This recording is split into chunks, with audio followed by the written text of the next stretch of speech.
సెలవుపై వచ్చిన బీఎస్ఎఫ్ జవాన్ కు స్వగ్రామంలో చేదు అనుభవం ఎదురైంది. గతంలో చిన్న వివాదాన్ని మనసులో పెట్టుకున్న బంధువుల ప్రసాద్, శ్రీనివాసులు, వెంకటేశ్వర్లు కాపుకాచి ప్రసాద్పై దాడి చేశారు. సీతారామపురం మండలంలో ఉన్న తన స్వగ్రామానికి వచ్చిన తనపై దాడి జరగడంతో ప్రసాద్ ఆవేదన చెందాడు. భార్య సమక్షంలో తనపై దాడి చేసి భార్యాభర్తల బంగారు ఆభరణాలను తీసుకెళ్లారు. దీంతో ప్రసాద్ పోలీసులను ఆశ్రయించారు. ఈ సందర్భంగా ప్రసాద్ మాట్లాడుతూ తనపై దాడి చేసిన వారిపై పోలీసులకు ఫిర్యాదు చేసినా పట్టించుకోవడం లేదని వాపోయారు. ఎన్నిసార్లు స్టేషన్ చుట్టూ తిరిగినా సరిగా స్పందించలేదని ప్రసాద్ అన్నారు.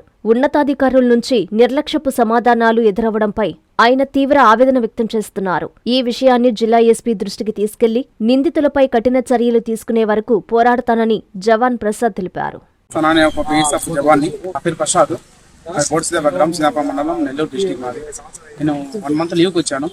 కానీ ఇక్కడ లీవ్కి వచ్చిన తర్వాత పండుగలో నన్ను 3 వ్యక్తులు రౌండ్ ఆఫ్ చేసి కొట్టారు. వాళ్ళ పేర్లు వచ్చేసి బంధువులు ప్రసాద్, బంధువులు వెంకటేశ్వర, బంధువులు శ్రీనివాసులు. బట్ వాళ్ళు పాత కసుల వల్ల నన్ను గొడవపెట్టుకొని ఎలాంటి నాకు తప్పు లేకుండా కానీ వచ్చి 3 వ్యక్తులు నన్ను కాలు లాగు చేతులు లాగు పట్టుకొని ఇట్లా భయంకరంగా కొట్టారు. మా వైపు దగ్గరలో ఉండి వచ్చితే అడ్డం చేస్తే ఆమెను కూడా వచ్చి లాగి కొట్టి బంగారంతా లాగి కింద పడేశారు. నా గోల్డ్తో లాగి అంతా చేయనంత లాగి కింద పడేశారు. నాది గోల్డ్ సగం వాళ్ళ దగ్గరే ఉంది, తీసుకున్నారు, ఇంకా ఇవ్వలేదు. బట్ నేను వచ్చి సీతారామపురం మండలం వచ్చి నేను రిపోర్ట్ చేశాను 10:30కి. అక్కడ ఎవరు లేరు. అక్కడ మా ఎస్ఐ గారు లేరు, బయటికి వెళ్ళారు. టైం పడుతుంది కూర్చోమన్నాను. నేను 4 hours కూర్చున్నాను. అంతవరకు ఎవరు లేరు. మరి ఎస్ఐ గారికి ఫోన్ చేశాను. ఫోన్ చేసి ఇక్కడ బిజీగా ఉన్నాను, వస్తాను, వెయిట్ చేయమన్నారు. అలా నాకు రాలేదు. మళ్ళీ నెక్స్ట్ డే వచ్చేసి నేను మళ్ళీ అలానే జరిగింది. నేను బిజీగా ఉన్నాను, వస్తాను, రాలేదన్నారు. కానీ మధ్యలో నేను లంచ్కి వెళ్ళాను. అప్పుడు వచ్చిపోయినానంట. కానీ మాకు కాల్ చేయలేదు, ఏం చేయలేదు. కానీ మళ్ళీ నెక్స్ట్ డే ఉండి నాకు సి గారికి ఫోన్ చేస్తే, సార్ ఇట్లా జరిగింది సార్, నేను 2 days అయింది, నాకు రిపోర్ట్ తీసుకోలేదు. ఎస్ఐ గారికి అంటే నేను చెప్తాను, కాల్ చెప్తున్నాడు. నేను చేస్తే వస్తా కూర్చున్నాను. 1 hour తర్వాత కూర్చున్నాను. మళ్ళీ సి గారికి ఫోన్ చేస్తే మళ్ళీ అతను ఏం మాట్లాడాడు, కాల్ చేస్తే నాకు సిఆర్పిఎఫ్ బిఎస్ఎఫ్ డ్యూటీ వల్ల కాదు, ఇట్లా అది 8 hours మీ 8 hours డ్యూటీ వల్ల కాదు చేసి కూర్చోడానికి, బట్ మాది ఇక్కడ ఫుల్ బిజీగా ఉంటాం మేము అన్నట్టుగా మాట్లాడు. నాకు బాధాకరంగా అనిపించింది. బట్ ఆయన చెప్పే సమాధానం ఇది కాదు. ఓ తమ్ముడు, నీకు నేను బిజీగా ఉన్నాను, 2 days ఉండొచ్చు, వెయిట్ చేయొచ్చు కదా, నీకు న్యాయం చేస్తాను అన్నట్టు మాట్లాడుతుంటే నేను 4 days నేను వెయిట్ చేసేవాడిని.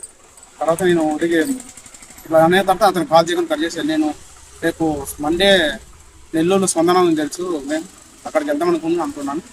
ఈరోజు ఇక్కడికి వచ్చాను. ఇక్కడ ఎస్పీ మేడంతో మాట్లాడతాను. తర్వాత ఏమైతుంది అనేది మీరే చూసి. అభివృద్ధి అభివృద్ధి అభివృద్ధి. నెల్లూరు రూరల్ నియోజకవర్గంలో నిరంతరం జరిగే ఒకే ఒక కార్యక్రమం అభివృద్ధి.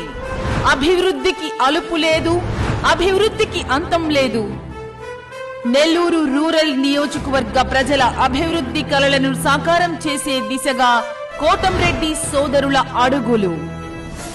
నెల్లూరు రూరల్ నియోజకవర్గంలో తెలుగుదేశం, జనసేన, బీజేపీ కూటమి ప్రభుత్వంలో హ్యాట్రిక్ ఎమ్మెల్యే కోటంరెడ్డి శ్రీధర్ రెడ్డి సారథ్యంలో ఇప్పటి వరకు 340 కోట్ల రూపాయలతో అభివృద్ధి పనుల జాతర.